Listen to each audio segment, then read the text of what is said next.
เสียงพระพุทธศาสนาแห่งชาติและสังคมคลื่นเพื่อการศึกษาพระพุทธศาสนาและวัฒนธรรมระบบ FM 104.5 เมกะเฮิรตซ์รายการต่อไปเป็นรายการคดีโลกคดีธรรม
พุทธศาสนาเป็นศาสนาสำหรับชาติเราศาสนาในสมัยนี้เป็นของที่แยกจากชาติไม่ได้เป็นความจำเป็นที่เราทั้งหลายผู้เป็นไทยจะต้องมั่นคงอยู่ในศาสนาพระพุทธซึ่งเป็นศาสนาสำหรับชาติเราพระพุทธศาสนาก็ดีหรือศาสนาใดก็ดีที่ตั้งมั่นอยู่ได้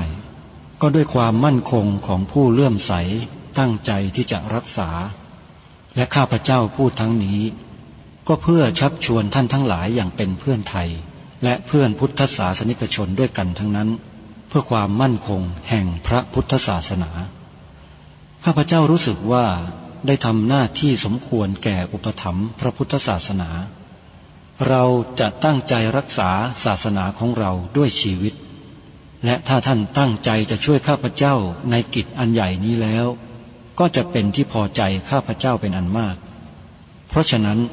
เป็นหน้าที่ของเราทั้งหลายที่จะช่วยกันบำรุงรักษาพระพุทธศาสนาอย่าให้เสื่อมสูญไปการที่จะบำรุงพระพุทธศาสนาเราต้องรู้สึกก่อนว่าหลักของพระพุทธศาสนาคืออะไรพ เราจะถือว่าเราเป็นไทยด้วยกันหมดเราจะต้องรักษาความเป็นไทยของเราให้ยั่งยืนเราจะต้องรักษาพระพุทธศาสนาให้ถาวรวัฒนาการอย่างที่เป็นมาแล้วหลายชั่วโคตรของเราทั้งหลายพระบรมราโชวาทของพระบาทสมเด็จพระมงกุฎเกล้าเจ้าอยู่หัวรัชกาลที่ 6พระบรมราโชวาทก็ดีพระราชนิพนธ์ก็ดีหรือพระบรมราชโองการของพระมหากษัตริย์ถือเป็นบทบัญญัติแห่งกฎหมายทั้งหมดทั้งสิ้นการบัญญัติให้พระพุทธศาสนาเป็นศาสนาประจำชาติไทยไว้ในรัฐธรรมนูญจึงเป็นสิ่งที่ถูกต้องทั้งกฎหมายและทางโบราณราชประเพณีการบัญญัติให้พระพุทธศาสนาเป็นศาสนาประจำชาติไทยไว้ในรัฐธรรมนูญย่อมเป็นหลักค้ำประกันให้กับประชาชนคนไทยว่าตนได้ปฏิบัติตามกฎหมายอย่างแท้จริงการบัญญัติให้พระพุทธศาสนาเป็นศาสนาประจำชาติไทยไว้ในรัฐธรรมนูญมิได้เป็นการลิดรอนสิทธิเสรีภาพของผู้ใดแต่เป็นการยืนยันความจริงตามกฎหมายและประวัติศาสตร์ชาติไทยการบัญญัติให้พระพุทธศาสนาเป็นศาสนาประจำชาติไทยไว้ในรัฐธรรมนูญจะทำให้พระพุทธศาสนาได้รับการอุปถัมภ์และคุ้มครองจากรัฐดุจเดียวกันกับที่องค์พระมหากษัตริย์ทรงกระทำมาการบัญญัติให้พระพุทธศาสนาเป็นศาสนาประจำชาติไทยไว้ในรัฐธรรมนูญจะป้องกันพระพุทธศาสนาไม่ให้ถูกลัทธินิกายนอกศาสนากระทำการใดๆได้ด้วยอุบายต่างๆนานาการบัญญัติให้พระพุทธศาสนาเป็นศาสนาประจำชาติไทยไว้ในรัฐธรรมนูญจะทำให้สังคมไทยมีแต่ความสุขร่มเย็นเป็นธรรมทั้งต่อคนศาสนาอื่นและคนสัญชาติอื่นได้อย่างแท้จริงแต่ถ้าไม่บัญญัติให้พระพุทธศาสนาเป็นศาสนาประจำชาติไทยไว้ในรัฐธรรมนูญในอนาคตประเทศไทยจะต้องตกอยู่ในสถานะเดียวกันกับพื้นที่3 จังหวัดชายแดนภาคใต้อย่างแน่นอนพระบรมราโชวาทพระบาทสมเด็จพระเจ้าอยู่หัวในมหาสมาคมณพระที่นั่งอมรินทร์วินิจฉัยในพระบรมมหาราชวังโดยที่พระพุทธศาสนาเป็นศาสนาประจำชาติของเราทั้งตามความศรัทธาเชื่อมั่นของข้าพเจ้าเองก็เห็นเป็นศาสนาที่ดีศาสนาหนึ่งเนื่องในบรรดาสัจธรรมคำสั่งสอนอันชอบด้วยเหตุผลจึงเคยคิดอยู่ว่าถ้าโอกาสอำนวยข้าพเจ้าควรจะได้บวชสักเวลาหนึ่งตามราชประเพณี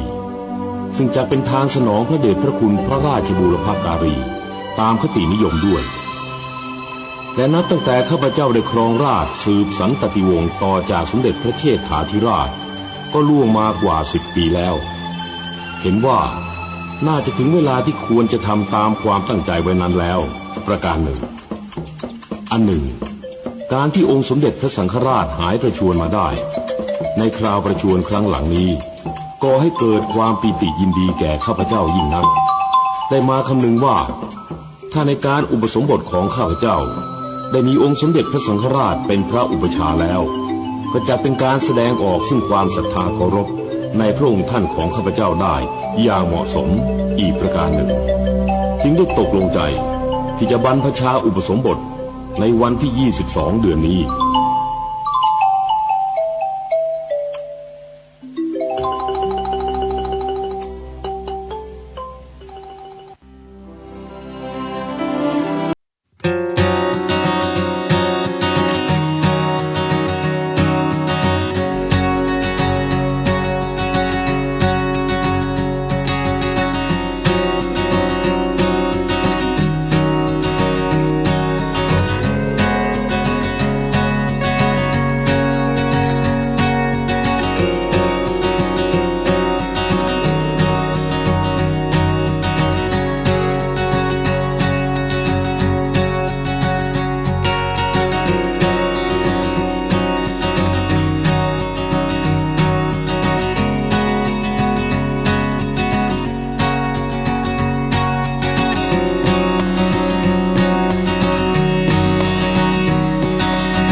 พื่อติดตามรับฟังรายการนี้ได้เป็นประจำทุกวันและยังสามารถรับฟังรายการธรรมะสาระจากสถานีวิทยุพระพุทธศาสนาแห่งชาติคลื่นต่างๆที่มีมากกว่า50สถานีผ่านแอปพลิเคชันนี้ได้ตลอด24ชั่วโมงธรรมะหลากหลายกิจกรรมงานบุญมากมายที่ท่านสามารถติดตามข้อมูลข่าวสารผ่านแอปพลิเคชันนี้ได้ตลอด24ชั่วโมงแอปพลิเคชันวิทยุพุทธศาสนาทั่วไทยขอเชิญศรัทธาสาธุชนช่วยกันบอกต่อให้ผู้อื่นดาวน์โหลดแอปพลิเคชันนี้ให้ทั่วถึงกันบุญกุศลก็จะกระจายออกไปอย่างทั่วถึงอันเกิดจากการฟังปัจจัยสำคัญแห่งปัญญาสัมมาทิฏฐิในเบื้องต้น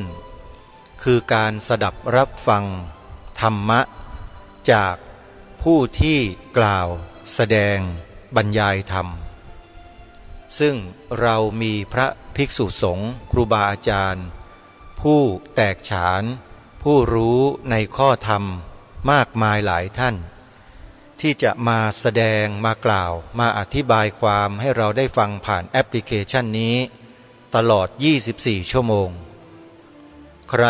ที่บอกต่อให้ผู้อื่นดาวน์โหลดผู้นั้นก็จะได้บุญไปด้วยถือว่าเป็นการให้ธรรมะเป็นทานชนะการให้ทั้งปวงสาธุชนผู้ฟัง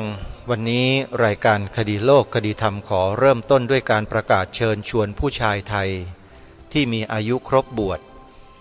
หากท่านใดต้องการอุปสมบทในพรรษานี้โอกาสมาถึงแล้วและที่สำคัญประการหนึ่งก็คือว่าถ้าท่านเข้าร่วมโครงการบรรพชาอุปสมบทเฉลิมพระเกียรติเนื่องในโอกาสวันเฉลิมพระชนมพรรษาครบ6รอบ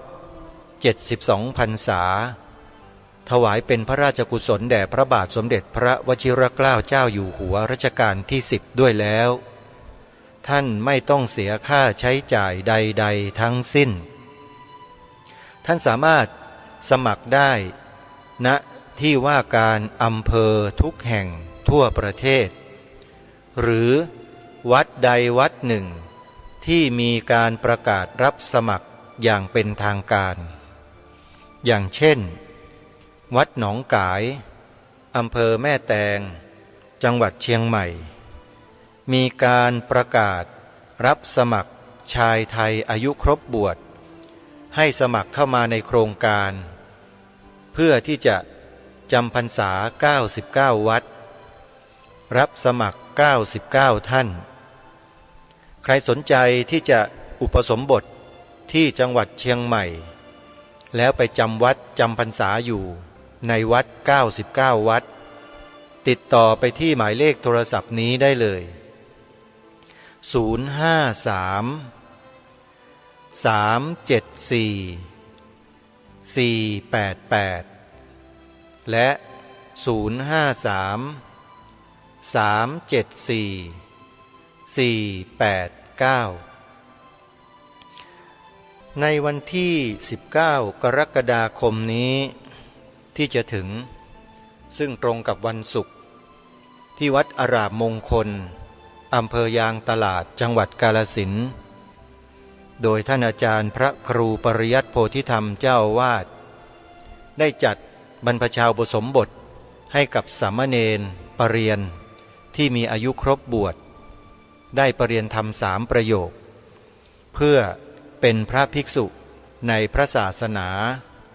ทำงานให้การศึกษาพระบาลีแก่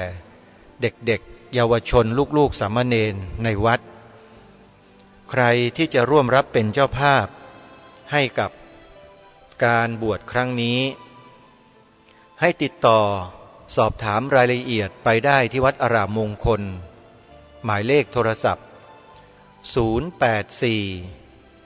034 4606หรือ094 281 35 ที่ผ่านมาในกรุงเทพมหานครวัดสำคัญ4 วัดที่มีความเกี่ยวเนื่องกันได้จัดนิทรรศการ200 ปีวชิรยาโนภิกขุคือครบรอบ200 ปีที่ทรงผนวดของพระบาทสมเด็จพระจอมเกล้าเจ้าอยู่หัวรัชกาลที่4ซึ่งมีวัดทั้งหมด4 วัดจัดนิทรรศการเพื่อให้พี่น้องประชาชนที่สนใจได้เข้าชมศึกษาเรียนรู้ถึงพระราชประวัติของพระองค์ท่านในครั้งที่พระองค์ทรงผนวดมีที่มาที่ไปอย่างไรซึ่งถือว่าเป็นนิทรรศการที่น่าสนใจและได้รับความรู้ในเรื่องราวของพระราชประวัติส่วนพระองค์ของพระบาทสมเด็จพระจอมเกล้าเจ้าอยู่หัวรัชกาลที่4ได้อย่างดีเยี่ยมซึ่งถือว่าเป็นพระราชประวัติขององค์พระมหากษัตริย์อีกพระองค์หนึ่งที่ทรงทำนุบำรุงส่งเสริมพระบวรพุทธศาสนาอย่างมากถ้าหากว่าในกรุงรัตนโกสินทร์ของเราไม่มีองค์พระมหากษัตริย์ผู้ทรงทศพิธราชธรรมมีพระราชศรัทธาอย่างยิ่งยวดต่อพระบวรพุทธศาสนาแล้วเนี่ยประเทศไทยเราก็คงจะเป็นประเทศไทยอย่างทุกวันนี้ไม่ได้ที่เป็นอย่างทุกวันนี้ก็หมายความว่าวัดวาอารามพระสงฆ์สามเณรอุบาสกอุบาสิกาคงไม่สามารถที่จะประกอบกิจกรรมศึกษาเล่าเรียนประพฤติวัดปฏิบัติตามศีลตามธรรมได้อย่างสะดวกเหมือนอย่างทุกวันนี้ได้ประเทศไทยเราอาจจะถูกบงการด้วยกลุ่มคนที่มีอำนาจนอกประเทศมาตั้งนานแล้วแต่ด้วยเพราะพระปรีชาสามารถขององค์บูรพมหากษัตริย์ไทยของเรานี่แหละจึงทำให้จารีตประเพณีวัฒนธรรมแนวคิดในทางพระพุทธศาสนายังคงดำรงมั่นอยู่มาจนตราบเท่าทุกวันนี้ท่านผู้ฟังและเพราะมีพระพุทธศาสนานี่แหละจึงทำให้เกิดความอิสระเสรีแก่คนไทยเราอย่างมากมายใครใคร่ค้าช้างค้าใครใคร่ค้าม้าค้าจะทำมาหากินอะไรก็แล้วแต่สะดวกสบายไปเสียทั้งหมดแต่เรื่องของเศรษฐกิจเรื่องของอะไรต่างๆที่เป็นทางโลกเนี่ยก็ขึ้นอยู่กับโลกที่ว่ากันทำกัน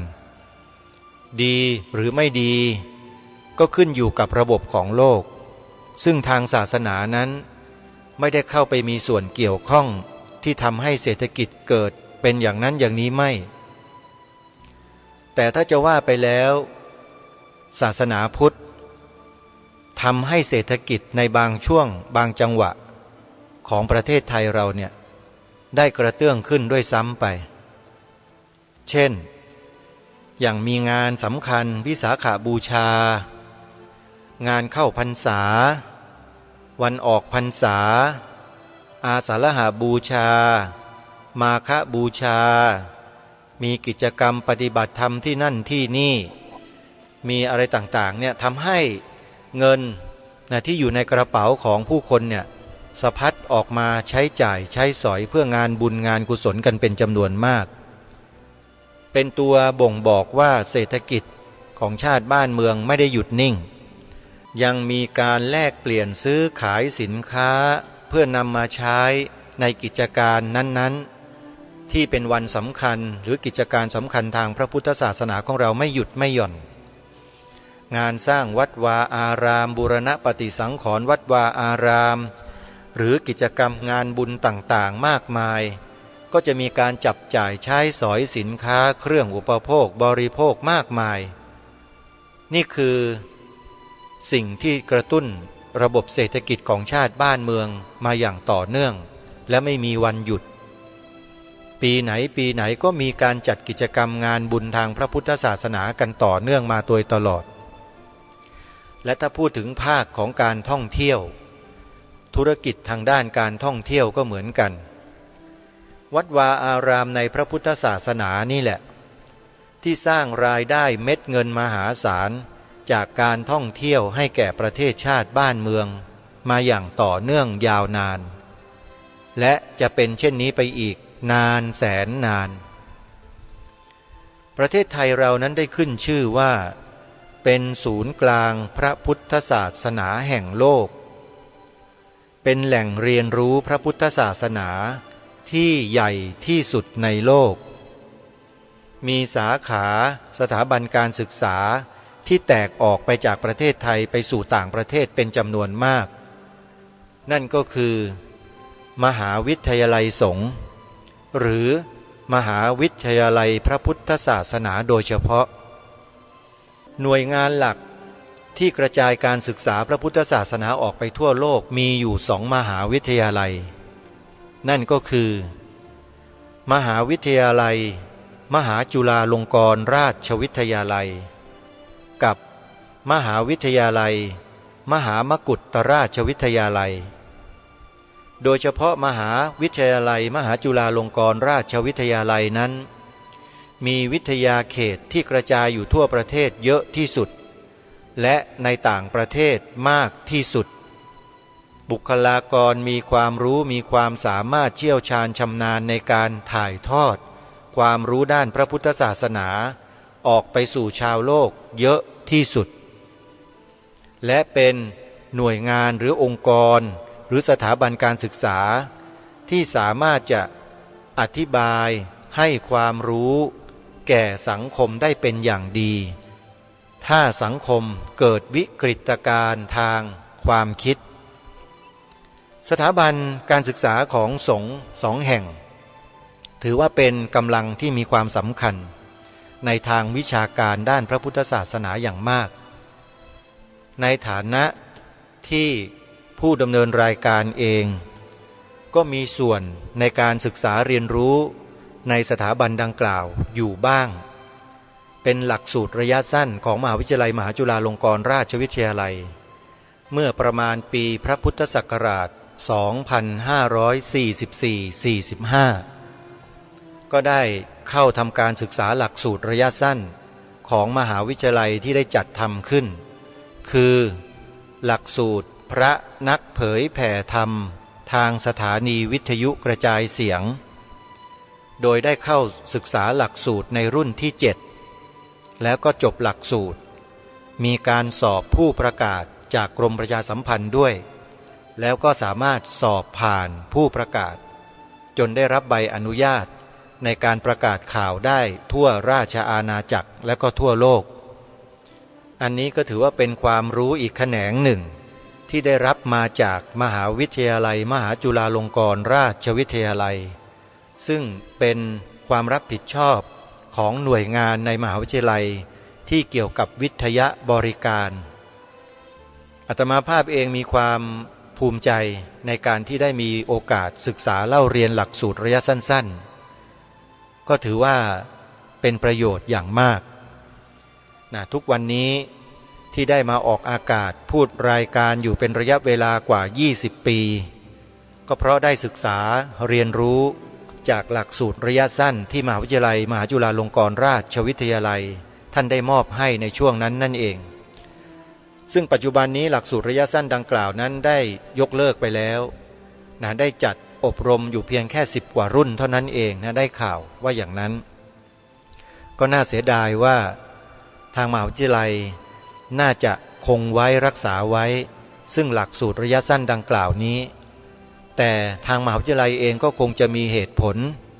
บางประการอาจจะมีข้อจำเป็นในการยุบหลักสูตรระยะสั้นดังกล่าวลงเพื่อสิ่งใดสิ่งหนึ่งก็เป็นได้อันนี้ก็ถือว่าเป็นอำนาจหน้าที่และสิทธิของมหาวิทยาลัยที่จะสามารถตั้งขึ้นมาหรือจะยุบเลิกไปก็ได้คงมีเหตุผลของมหาวิทยาลัยเองแต่ที่แน่ๆก็คือว่าหลักสูตรการศึกษาที่มหาวิทยาลัยสงฆ์ทั้ง2 แห่ง ได้จัดให้มีขึ้นแล้วก็ให้ความรู้แก่พระสงฆ์สามเณรและประชาชนทั่วไปนั้นต้องบอกได้เลยว่า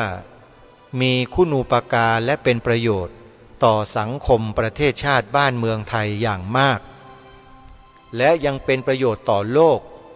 ในวงกว้างได้อีกด้วยเป็นประโยชน์ต่อโลกในวงกว้างไม่ได้หมายความว่ามหาวิทยาลัยสงฆ์สองแห่งจะเก่งทางด้านเศรษฐกิจทางด้านของธุรกิจเรื่องอะไรต่างๆนวัตกรรมการแพทย์ไม่ใช่ฮะแต่เก่งในเรื่องของการ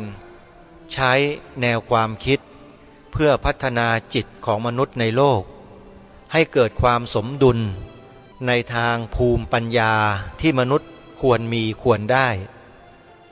ภูมิปัญญาที่มนุษย์ควรมีควรได้และสามารถทำให้เกิดสันติสุขความสงบร่มเย็นสันติที่แท้จริงให้แก่โลกได้เนี่ยจะต้องอาศัยสัจธรรมความจริงที่มีอยู่จริงนั้นมาทำการศึกษาเรียนรู้และนำไปปฏิบัติให้เกิดเป็นผลได้อย่างแท้จริงจึงชื่อว่าสำฤทธิ์และเป็นประโยชน์ต่อสังคมมวลมนุษยชาติได้หลักสูตรที่มหาวิทยาลัยทั้งสองได้จัดได้ทำขึ้นนั้นมีแนวทางในลักษณะดังกล่าวท่านผู้ฟังถึงแม้ว่าผู้ดำเนินรายการเองจะยังไม่ได้ลงศึกษาหลักสูตรต่างๆของมหาวิทยาลัยสงฆ์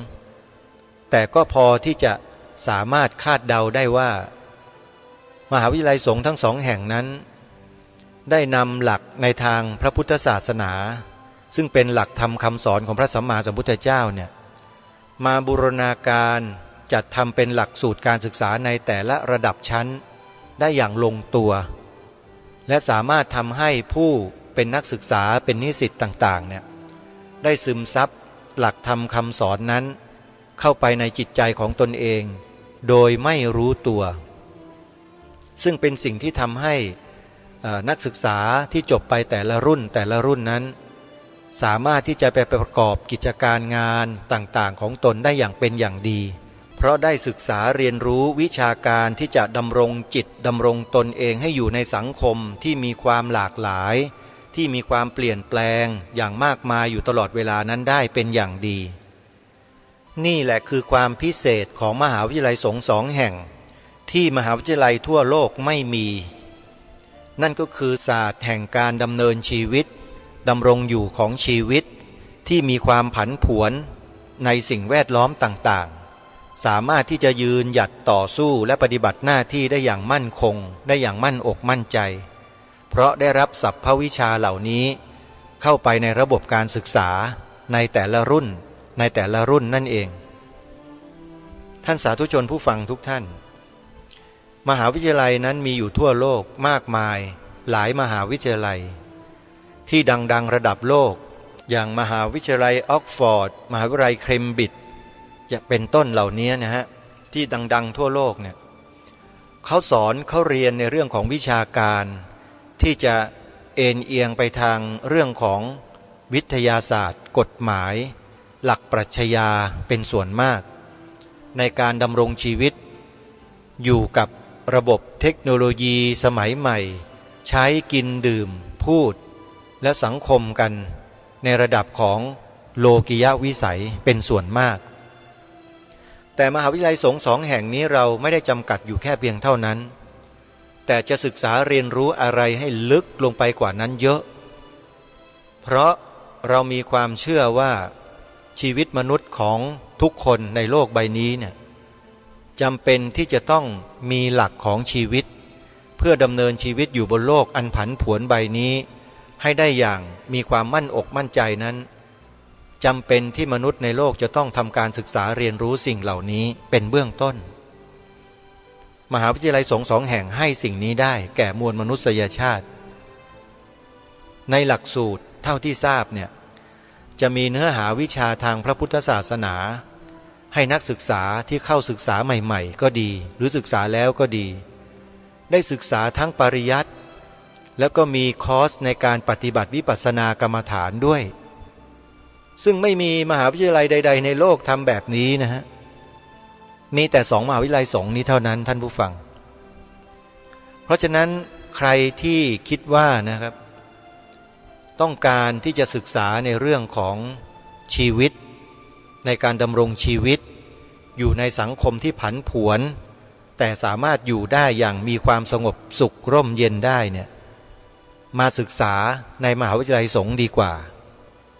จะได้ความรู้ทั้งทางโลกแล้วก็ทางธรรมเนี่ยควบคู่กันไปด้วยเป็นประโยชน์อย่างมากถึงแม้ว่านะทางโลกหน่วยงานห้างร้านบริษัทโรงงานต่างๆเขาจะไม่มีกติกาหรือเครื่องชี้วัดในเชิงของการตัดสินเพื่อจะรับ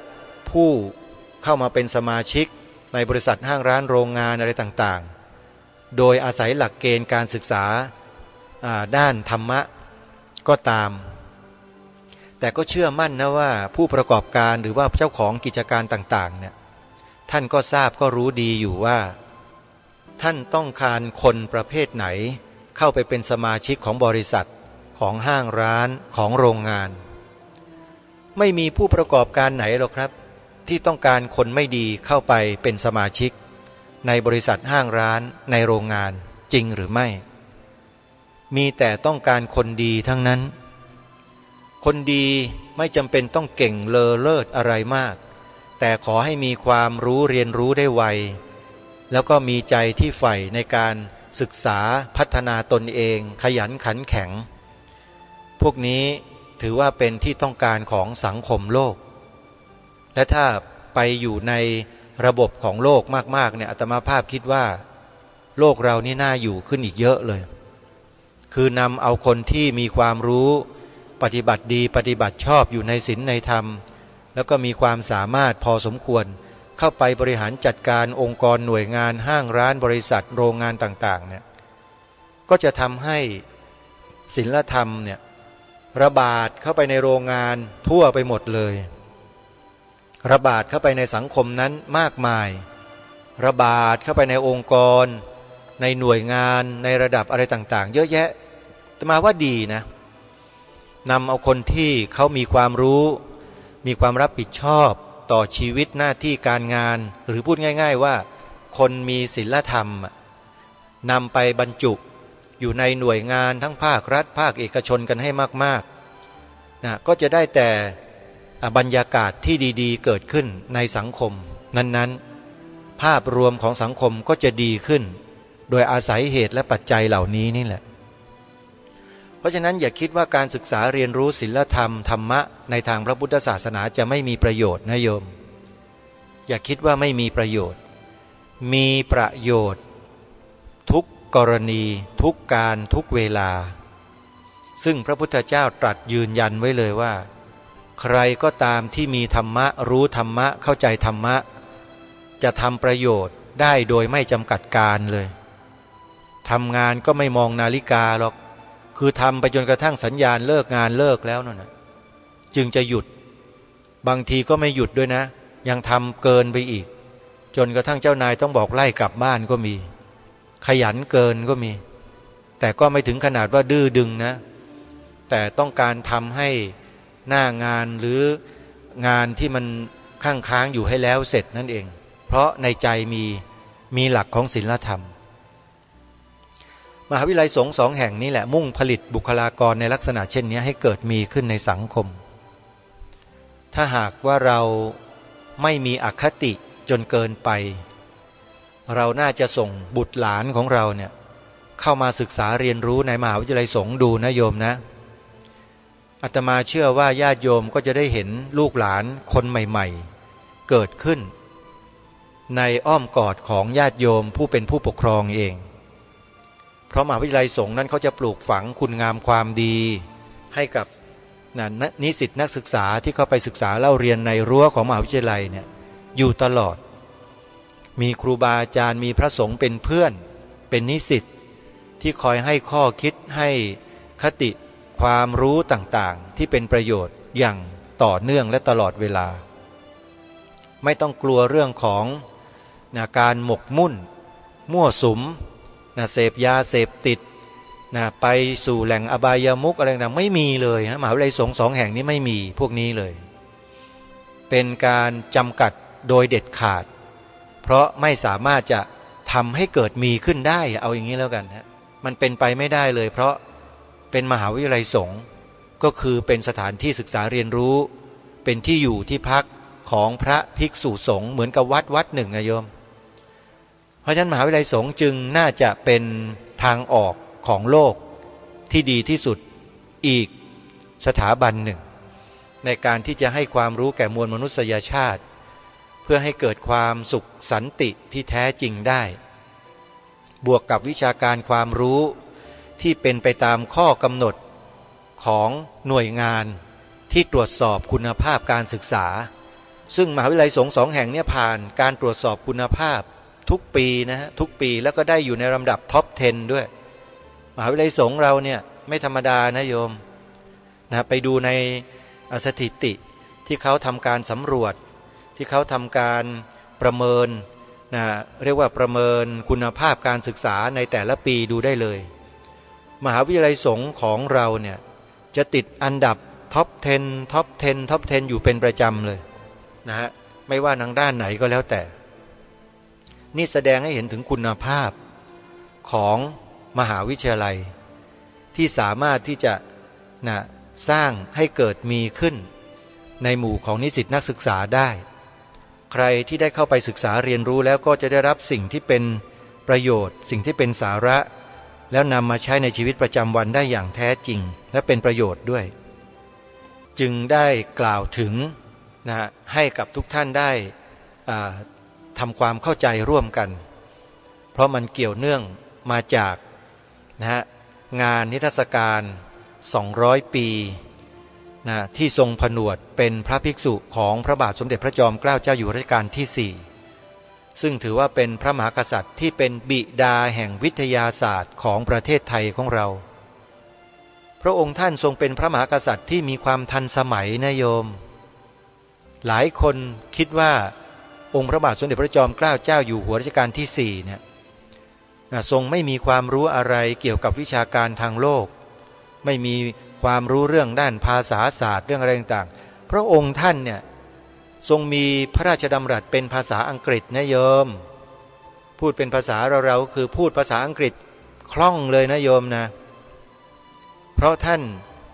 ได้ศึกษาเรียนรู้วิชาภาษาอังกฤษจากมิชชันนารีมาตั้งแต่พระองค์ท่านยังทรงพระเยาว์นู่นนะและหลังจากนั้นพระองค์ก็ทรงบรรพชาเป็นสามเณรศึกษาเล่าเรียนพระธรรมวินัยศึกษาพระบาลีแตกฉานมีความเชี่ยวชาญชำนาญในการแต่งพระบาลีในโครงฉันกาบกรต่างๆมากมายจนเป็นที่ประจักษ์มาจนถึงปัจจุบันนี้โยมบทสวดมนต์ทำวัดเช้าเย็นเนี่ยโยมทราบไหมพระองค์ท่านทรงเป็นผู้แต่งนะโยมนะอาตมาภาพมาทราบจากท่านเจ้าคุณพระธรรมกิติเมธี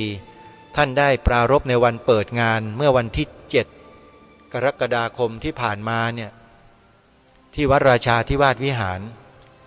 ท่านได้พูดเลยบอกว่าบทสวดมนต์ทำวัดเช้าเย็นที่เราสวดกันทุกวันเนี่ยก็เป็นผลงานการนิพนธ์ของพระองค์ท่านนี่แหละซึ่งสมัยอดีตพระสงฆ์เราเนี่ยไม่มีการทำวัดสวดมนต์กันนะโยมไม่มีนะฮะพระสงฆ์เราส่วนมากเนี่ยก็จะปฏิบัติกันเป็นเอกเทศของใครของท่านนะสำนักใดสำนักท่านซึ่งไม่ได้มาอยู่รวมกันเหมือนดังปัจจุบันนี้แต่หลังจากที่พระองค์ท่านทรงปฏิวัติการคณะสงฆ์ใหม่ทั้งหมดเลยเนี่ยก็เลยทำให้หมู่สงฆ์เนี่ยเริ่มที่จะมาทำกิจกรรมร่วมกันมีการทำวัดสวดมนต์เช้าทำวัดสวดมนต์เย็นเป็นต้นคือพระสงฆ์จะต้องลงทำวัดสวดมนต์กันทุกวันถือว่าเป็นการประชุมสงฆ์กันทุกวันทำให้พระศาสนาการพระศาสนานั้นเจริญรุ่งเรืองมาโดยลำดับจนกระทั่งพระราชโอรสของพระองค์ท่านเมื่อขึ้นครองราชย์คือพระบาทสมเด็จพระจุลจอมเกล้าเจ้าอยู่หัวรัชกาลที่5ก็ทำให้การพระศาสนานั้นมีความเจริญรุ่งเรืองยิ่งขึ้นไปอีกเพราะพระองค์ท่านทรงให้จัดตั้งมหาวิทยาลัยสงฆ์ขึ้นทั้ง2 แห่งและให้พระสงฆ์นั้นได้ศึกษาเรียนรู้วิชาการชั้นสูงที่ศึกษาเล่าเรียนกันอยู่จนถึงปัจจุบันนี้ บวกกับวิชาทางพระพุทธศาสนาควบคู่กันไปด้วยจึงเกิดมหาวิทยาลัย2 แห่งนี้ขึ้นมานี่คือความเกี่ยวเนื่องที่ทางรายการได้โยงเข้ามาให้เห็นให้พวกเราได้รับรู้รับทราบกันว่ามหาวิทยาลัยสงฆ์2 แห่งเนี่ยเกิดจากน้ำพระราชฤทัยของพระมหากษัตริย์ทั้ง2 พระองค์คือพระบาทสมเด็จพระจอมเกล้าเจ้าอยู่หัวและพระบาทสมเด็จพระจุลจอมเกล้าเจ้าอยู่หัวพระองค์ทรงส่งเสริมให้พระสงฆ์เรานั้นมีความรู้ศึกษาเล่าเรียนในวิชาการต่างๆที่โลกที่เขาเจริญแล้วในต่างประเทศเขาศึกษาเรียนรู้กันแล้วก็ถ่ายทอดให้กับบุตรหลานเยาวชนคนไทยของเราในเวลาต่อมานั่นก็คือได้ทรงพระราชทานอำนาจหน้าที่จัดการศึกษาของประเทศชาติบ้านเมืองถวายแด่พระเจ้าน้องยาเธอ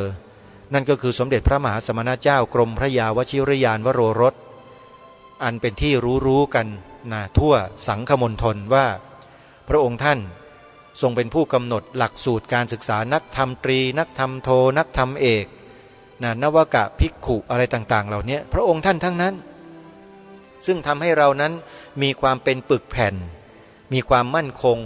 มาจนถึงวันนี้ได้นี่คือน้ำพระราชฤทัยขององค์พระมหากษัตริย์ไทยของเราพร้อมด้วยพระบรมวงศานุวงศ์ที่ทรงทุ่มเทและทรงเสียสละพระชนชีพก็ว่าได้นะ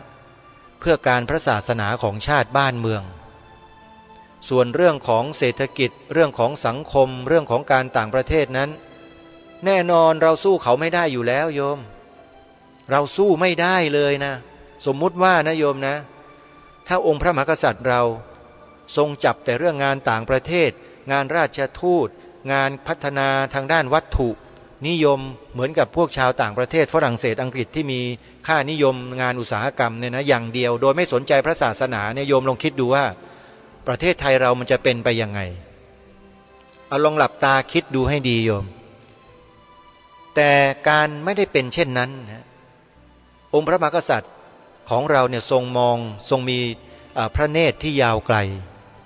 ทรงมองการไกลพูดกันภาษาง่ายๆมองไกลเลยลิบเลยโยมจึงทรงตั้งกิจการพระศาสนาขึ้นมาให้มั่นคงยิ่งขึ้นการศึกษาเล่าเรียนพระปริยัติธรรมแผนกบาลีก็มีการพัฒนาปรับปรุงให้มีความสะดวกและง่ายมากยิ่งขึ้นทำให้จำนวนพระสงฆ์ที่จบปริญญาธรรมเนี่ยมีจำนวนเพิ่มมากขึ้นแล้วก็ถูกส่งไปถ่ายทอดความรู้ไปตั้งโรงเรียนพระปริยธรรมในหัวเมืองต่างๆอย่างใหญ่โตโมโหฬารในยุคหนึ่งก็คือรัชสมัยของพระบาทสมเด็จพระจุลจอมเกล้าเจ้าอยู่หัวนั่นเองแล้วก็สืบเนื่องมาจนกระทั่งถึงปัจจุบันนี้การศึกษาพระปริยัติธรรมแผนกบาลีแผนกธรรมก็ยังคงดำรงมั่นอยู่จนถึงวันนี้ได้และพระบรมราชูปถัมภ์ในส่วนนี้ก็ยังไม่เหือดแห้งหายไปไหนเลยยังคงมีน้ำพระราชฤทัยพระราชทานพระราชทรัพย์ส่วนพระองค์เพื่อส่งเสริมเป็นทุนเล่าเรียนหลวงให้กับพระภิกษุสงฆ์ทั่วราชอาณาจักรเหมือนเดิมทุกประการนี่คือความที่ประเทศไทยเราคนไทยเราได้รับมาตั้งแต่อดีตจนถึงปัจจุบันนี้และญาติโยมสาธุชนทุกท่านเราต้อง